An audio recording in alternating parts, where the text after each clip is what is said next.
I want him to keep his job, but since then, Michael still has apologized, which I hate.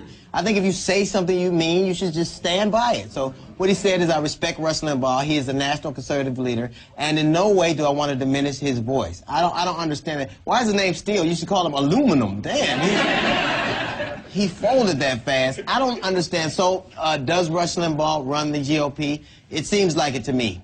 Here now to talk about the grand old party is Texas Congressman Ron Paul. How you doing, Ron? See? It's amazing. You are probably the favorite Republican of everybody that I know, man. You talk sensibly. You're very reasonable. You're very pragmatic in your approach. Can I ask you an honest question? Is Rush Limbaugh the Republican Party leader?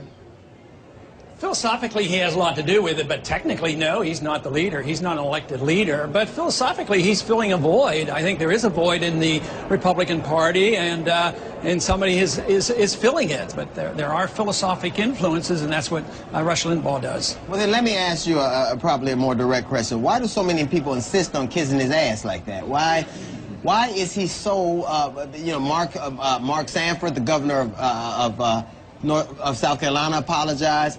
Congressman Phil Gingrey apologized. Now you have the chairman of the RNC apologizing to him. And I don't think they said anything that was unreasonable. Why would they insist on... I have no idea. They'd probably have to ask that answer. I can't quite figure out all this excitement about this event.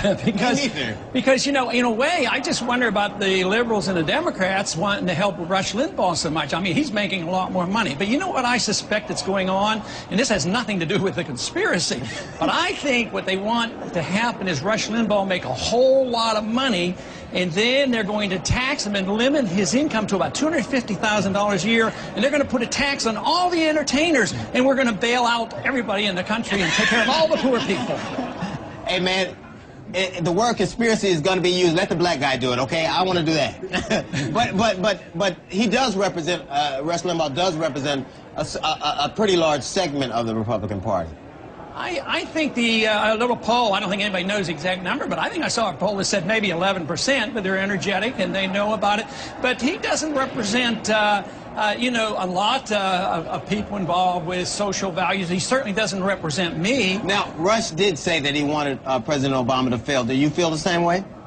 No, not really, and I didn't hear his exact words, but, you know, if a person's goal is to help poor people and take care of, improve the world and bring peace, you want them to be successful. But if they want to socialize the country and nationalize everything, no, you don't want them to be successful there, but you can support their goals, and you hope they do, but I don't want any authoritarian to be successful. I don't want people to be successful in their foreign policy, even if we go off to another war like Obama's doing right now in Afghanistan. You know, if you say, oh, great, let's have great success over there, then he can go on and take on Pakistan. Well, thank you, Ron. We're going to be right back. Next, we got more with Ron Paul. We'll be right back.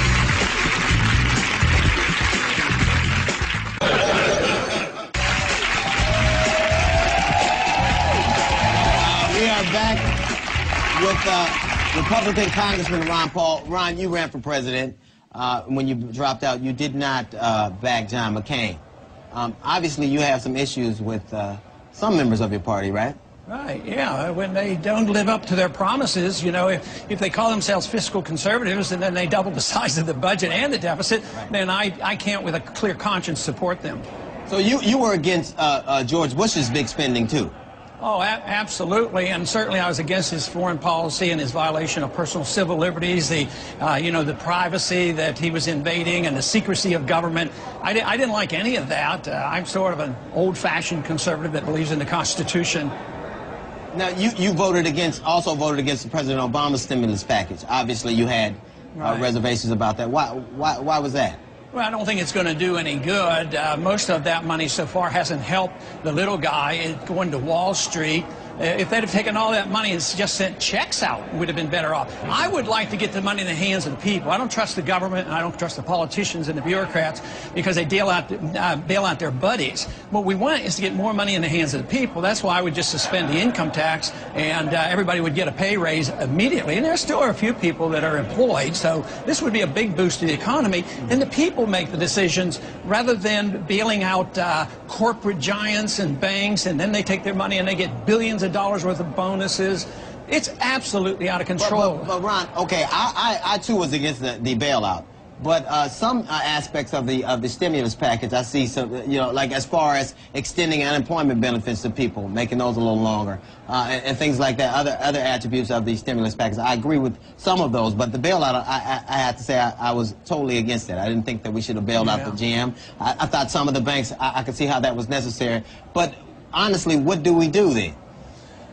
Well, you have to understand how we got into this mess, and we got into this mess because we spent like there was no tomorrow. We all spent like there was no tomorrow. Yeah, you know, we elected the Republicans to back off from big government, and they doubled the size of everything and ran up the deficit.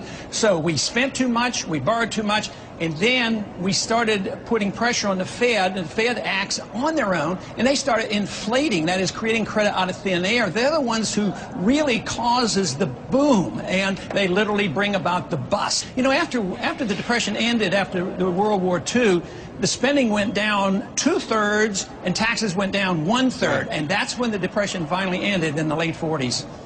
Wow, I mean, you know, the amazing thing is that you almost you don't seem like a Republican to me, like that I've ever heard. You seem so reasonable. No, honestly, you really do. You seem to make sense, which I don't attribute to very many politicians.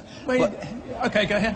But the government does have to do something. I think we're very panicked. I think the electorate is clearly nervous.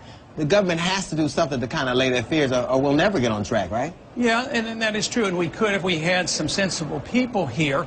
And even though I am a strict constitutionalist, I don't believe in most of these programs, I still have an interim set of priorities.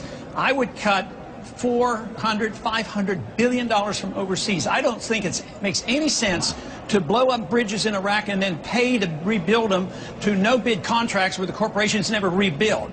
I say spend all that money back here at home. We could save enough money by just changing our foreign policy, cutting down on our deficit, and still take care of people that we have taught to be so dependent. We spend over $1 trillion a year maintaining the American empire, but nobody wants to give up on the empire. Wow. Not even this new administration. They're pursuing the Bush policies in the Middle East, and they're not cutting back. And yesterday I gave a speech on the House floor, and I literally bet the troops will not be out of Iraq in 2011. Right.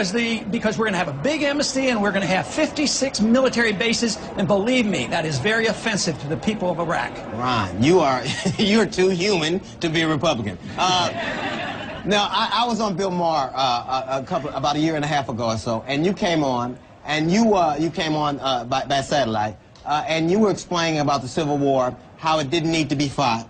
And I was at first like, he's saying that it didn't need to be fought. But when you explained it to me, I thought it was one of the most pragmatic, reasonable things I've ever heard a politician say. Well, you know, the other nations in the West that had slavery all got rid of slavery without a civil war. And the motivation behind the Civil War had more to do than just the slavery issue. So we lost 600,000 Americans, and a lot of residual, probably some left over today. There's still residual. So you could have, with a small fraction of the money and no deaths, just bought the slaves, you know, and freed the slaves. That's what Britain did in some other nations, and that just makes a lot more sense than fighting war and killing each other. I don't like this war as a solution to our problems. You make way too much sense. You can't be a Republican. I'll say it again. Are you going to run again in 2012? Well, I might be running from somebody or running for Congress or who knows what. Thank you, Congressman Ron Paul. It was a pleasure, man. A real pleasure. Wow. Well, next we will find out